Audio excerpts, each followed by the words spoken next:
हाँ, तो good evening student. तो अब हम लोग कल आप लोगों का एग्जाम है, तो आज हम लोग कुछ बहुत ही ज़्यादा इंपॉर्टेंट क्वेश्चन डिस्कस करने वाले हैं। बस ये समझ लो कि बिल्कुल यही क्वेश्चन एग्जाम में आ सकते हैं। ठीक है, पूरी 100% से आंसर यही क्वेश्चन आएंगे एग्जाम में। तो आज हम लोग उसका प्रिपरेशन करेंगे। ठीक है, बहुत सिंपल क्वेश्चन हमने दिए हैं और यही सिंपल क्वेश्चन का हम लोग प्रिपरेशन करेंगे। हालांकि जो हमने इंपॉर्टेंट लगवाए थे आप लोगों को, तो वो थे 50-60 क्वेश्चन इंपॉर्टेंट थे। ठीक है, तो उतना तो आप प्रिपेयर नहीं कर पाए होगे, हमें तो मालूम है। ठीक है ना, तो इसलिए मैं लेकर आया हूँ आप लोगों के लिए 10 क्वेश्चन, मात्र 10 क्वेश्चन, जो बिल्कुल एग्जाम में आएंगे ही आएंगे। तो इस वीडियो को स्किप नहीं करना है। पहले तो इस वीडियो को सब्सक्राइब करो। मुझे पता है तुम लोग सब्सक्राइब नहीं करते हो। ठीक है, इसको पहले सब्सक्राइब करो। इसीलिए मैं वीडियो लेट दे रहा हूँ, क्योंकि मुझे गुस्सा आ रहा है देख करके कोई भी बच्चा सब्सक्राइब नहीं किया है। हमारे पास 50 से ज़्यादा बच्चे हैं, लेकिन अभी सब्सक्रिप्शन सिर्फ 30 बच्चों ने किया है। ठीक है, तो पहले सब्सक्राइब करो, फिर इसके बाद इस पर सारे सब वीडियो आएंगे। मैथ की भी वीडियो मैं इस पर देने वाला हूँ। ठीक है, हालांकि मैथ का पेपर तुम लोग का हो भी गया होगा, तो उससे हमको मतलब नहीं है, लेकिन और भी आपके बोर्ड के लिए सब बहुत सारे वीडियो इस पे आने वाले, इन्फॉर्मेटिव बहुत अच्छी वीडियो सब है। ठीक है, तो चलो स्टार्ट करते हैं। सबसे पहला क्वेश्चन है, कंप्यूटर सॉफ्टवेयर किसे कहते हैं तथा वे कितने प्रकार के होते हैं। ये अति लघु का एक प्रश्न है। कंप्यूटर सॉफ्टवेयर किसे कहते हैं तथा वे कितने प्रकार के होते हैं। तो हम तुम्हें कितनी बार बता चुके हैं, बहुत बार बताए हैं। ठीक है, कि सॉफ्टवेयर प्रोग्राम का ऐसा समूह होता है जिसके माध्यम से कंप्यूटर टास्क को परफॉर्म करते हैं। ठीक है ना, कंप्यूटर के वे सभी भाग जिन्हें हम देख सकते हैं लेकिन छू नहीं सकते, उन्हें हम कंप्यूटर सॉफ्टवेयर कहते हैं। फिर से समझो बात को।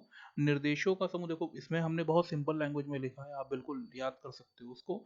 निर्देशों का समूह, ठीक है ना, को हम क्या कहते हैं, सॉफ्टवेयर। ठीक है, या फिर इसमें जो लिखा है वो भी पढ़ सकते हो। सॉफ्टवेयर प्रोग्राम का समूह होता है। और प्रोग्राम किसके समूह होते हैं, निर्देशों के।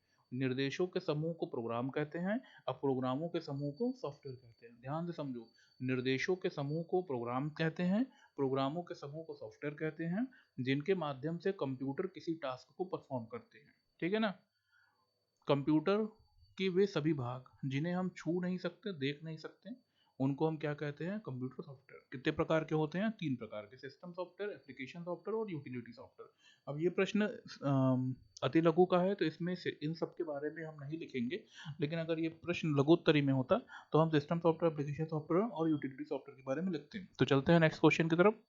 नेक्स्ट क्वेश्चन हमारा है, असेंबली लैंग्वेज को मशीन लैंग्वेज में बदलने के लिए किस सॉफ्टवेयर का प्रयोग किया जाता है। ठीक है, बहुत ही सिंपल प्रश्न है, सिर्फ एक लाइन का है। असेंबली लैंग्वेज को मशीन लैंग्वेज में बदलने के लिए हम लोग असेंबलर का प्रयोग करते हैं। ठीक है ना, तो असेंबलर क्या है, असेंबलर एक ट्रांसलेटर प्रोग्राम है। असेंबलर क्या है, असेंबलर एक ट्रांसलेटर प्रोग्राम है। ठीक है, जो सिस्टम सॉफ्टवेयर का एक उदाहरण है। असेंबलर क्या है, सिस्टम सॉफ्टवेयर का एक उदाहरण है।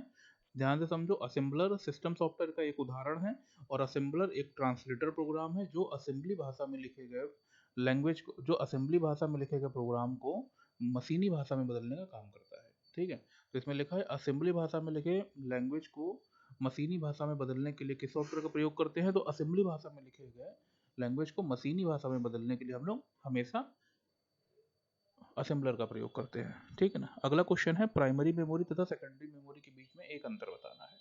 तो डेफिनेटली हम लोग बताएंगे प्राइमरी मेमोरी और सेकेंडरी मेमोरी के बीच में एक अंतर। तो प्राइमरी मेमोरी क्या है, प्राइमरी मेमोरी प्रोसेसर और सीपीयू द्वारा सीधे एक्सेस होती है। तो प्राइमरी मेमोरी हम लोग रैम को कहते हैं। ठीक है ना, रैम प्रोसेसर और सीपीयू के द्वारा सीधे एक्सेस कर सकते हैं। लेकिन जो हमारी सेकेंडरी मेमोरी होती है, जैसे हमारा हार्ड डिस्क हो गया, जैसे हमारा सीडी हो गया, जैसे हमारा पेन ड्राइव हो गया, ठीक है, तो सेकेंडरी मेमोरी को सीपीयू द्वारा सेकेंडरी मेमोरी को सीधे एक्सेस नहीं करते। ध्यान से समझो, प्राइमरी मेमोरी में हम लोग प्राइमरी मेमोरी को सीपीयू के द्वारा हम लोग सीधे एक्सेस कर सकते हैं। ठीक है, सीपीयू के द्वारा, सीपीयू और मेमोरी के प्रोसेस, प्राइमरी मेमोरी प्रोसेसर और सीपीयू के द्वारा, ठीक है ना, सीधे एक्सेस कर सकते हैं। लेकिन सेकेंडरी मेमोरी को हम सीपीयू के द्वारा सीधे एक्सेस नहीं कर सकते। प्राइमरी मेमोरी में हम आमतौर पर, प्राइमरी मेमोरी आमतौर पर वोलाटाइल होती है। ठीक है ना, वोलाटाइल का मतलब होता है अस्थायी मेमोरी। वोलाटाइल का मतलब होता है अस्थायी, मतलब प्राइमरी मेमोरी में हम लोग रैम को कहते हैं। एक बार कंप्यूटर का स्विच बंद होने के बाद रैम में स्टोर सारा डेटा डिलीट हो जाता है। तो इसी को हम लोग बोलते हैं वोलाटाइल, मतलब अस्थायी। जो हमारा रैम होता है, जो हमारा प्राइमरी मेमोरी है, वो अस्थायी मेमोरी होता है। तो वो लिखा हुआ है, प्राइमरी मेमोरी आमतौर पर वोलाटाइल होता है। ठीक है ना, लेकिन सेकेंडरी मेमोरी नॉन वोलाटाइल होता है। सेकेंडरी मेमोरी में जो डाटा हम स्टोर कर देते हैं, तो कंप्यूटर बंद करने के बाद भी वो डाटा बिल्कुल वैसा ही रहता है। जैसे तुम्हारे मोबाइल में देखो, तो तुम्हारे मोबाइल में जैसे तुम कोई भी वीडियो रखे हो, तो वो अगर मोबाइल स्विच ऑफ करके ऑन करते हो तो भी वो वैसा रहता है। ठीक, वो डिलीट नहीं होता कुछ भी। ठीक है ना, तो अभी देखो यही है, प्राइमरी मेमोरी में जो डाटा है वो डिलीट हो सकता है, लेकिन सेकेंडरी मेमोरी में डाटा डिलीट नहीं होता है।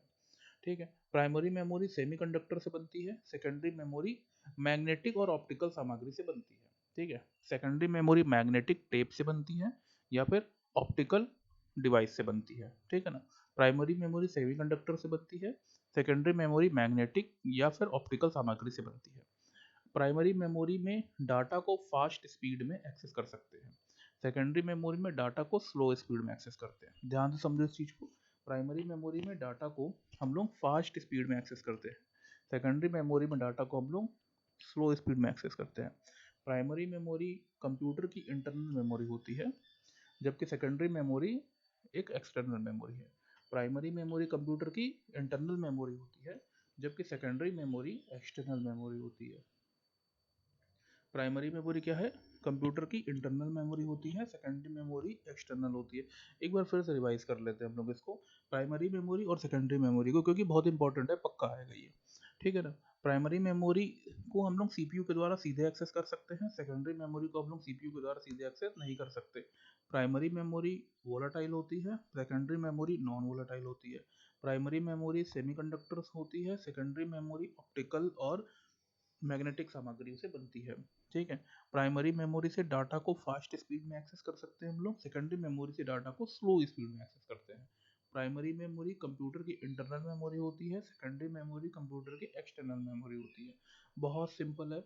ठीक है, याद करना, इस वीडियो को 2 बार 3 बार देखोगे, ठीक है, सब कुछ याद हो जाएगा। 3 4 बार 10 बार जितनी बार हो सकती है, 10 मिनट का वीडियो देख लो। ठीक है ना।